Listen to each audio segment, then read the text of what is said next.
Hi Patreons, you're joining me today as I put the finishing touches to one of my latest orders on my Etsy shop. I started writing it and I suddenly thought, oh, I need to let my Patreons know what I'm doing. I painted this very straightforward electric guitar because somebody made a request for a card that had an electric guitar on it. So I did the electric guitar, scanned it, and I've printed several off now and I can print them to order. If you take a closer look, you can see that it's on watercolour paper, so it still has a wonderful quality, but now it's always blank first and I can start to write this on. So I've had an order, let me just click, from a lady called, what's her name? Barbara, and she's in Kettering, and she's ordered this card and she wants on it, happy birthday to my wonderful husband, exclamation mark. So I'm going to write husband on here. And I had a bit of a warm up.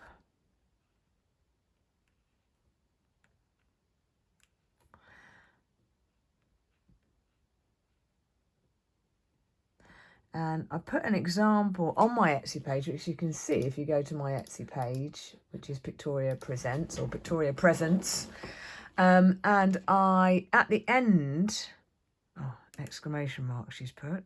Very important. When a customer orders something, do exactly what they've asked you. Very important.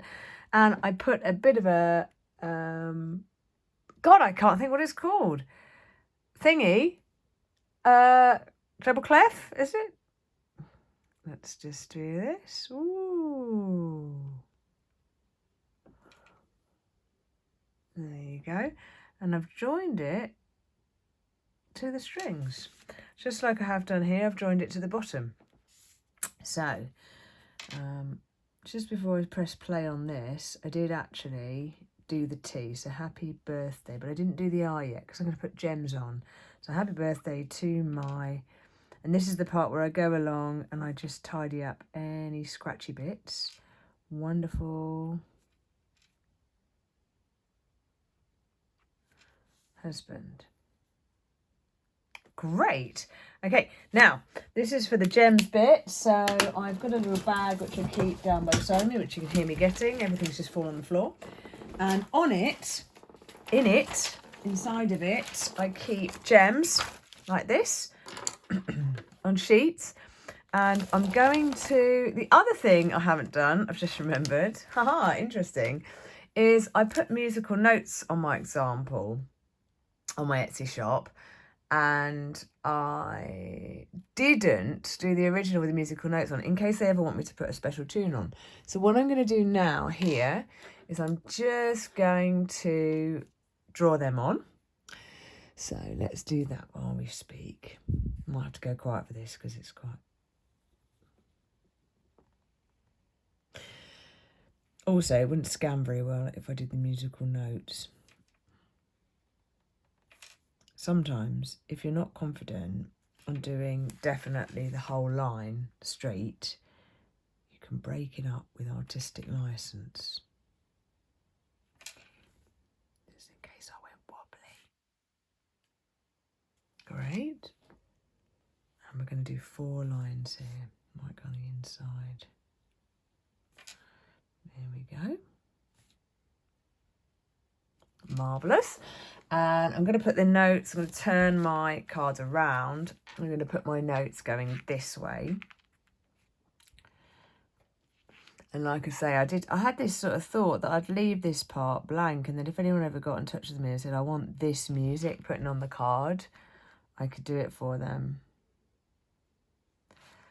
Okay, and we'll just put 3 like that. Ooh, maybe even 4. Oh, I don't play the guitar, so there's probably something not quite right about this, but hey, who knows? Right, so as you can see now, we've got the basic card. What I'm going to do is add some gems and use the gems to dot the eye and stuff, okay? So there's the dot of the eye. I'm also going to include gems sort of in key positions on the guitar that make it look like it's reflecting. Just here on the... Oh, hello. It can be quite tricky to pick these up. Oh, I dropped one. I'll pick that up later. That's show business for you. I'm going to put one hip here on the neck of the top. Now, as I've said before, if you've seen my other videos, gems can distract from the imperfections elsewhere and throw the viewer's eye around your composition. Also, getting rid of any criticism that you might have of the balance of your picture, or whether it's accurate or whether it works, okay? So, ooh, I'll put that there. So you can use these gems to just chuck a bit of light, and if you can see them reflecting off there, and it just takes the card into a new level. I've glued the card obviously onto here. It's blank inside, and I've stamped it on the back because that's really important for your branding, so that when somebody, you might not consider this when you're making a card, but when somebody does get that card, you want them to be able to turn over and go, who made this? Oh, and then look at your website and then perhaps ask you to make something for them. Do not underestimate that. I had somebody who had a picture done of my horse for his girlfriend, and I didn't really make it that prominent, my Pictoria, at the end of the video. And in the end, she just screen grabbed the video from the person's Facebook, because it's not their job to promote what I do. And she was able to find me by doing a Google search for Pictoria, and it all worked out, and she got me to do a dog, and it was fab. So the main thing that you want to be doing is making sure that there's something that says who did it. And there you go. That is a finished card. I'm sending that off to, where am I going again? Is it Kettering? Haha, I've got the order on an email, you see. It's fab. And I will tell you that if you are brave enough to do an Etsy shop and make stuff that you sell, the feeling you get from wanting to post this to Kettering for payment, it just energises any art that you ever want to make in the future. Oh, and another thing I do is I always put in a leaflet saying that I make these, and a 10% off voucher for next time they order something to me, to say thank you. And also it might interest them in keeping hold of that, and then they'll remember me. It's all about the marketing, and like I say, it's an ever energizing circle if you do take the time and trouble to do these. I've just found that gem. I'm also going to take a photo of this before I put it in an envelope, because it might be handy as an example, because it doesn't have his name on the front, and someone else might go, oh yes, I can picture having that. That's really great. Anyway, thanks for tuning in. See you next video.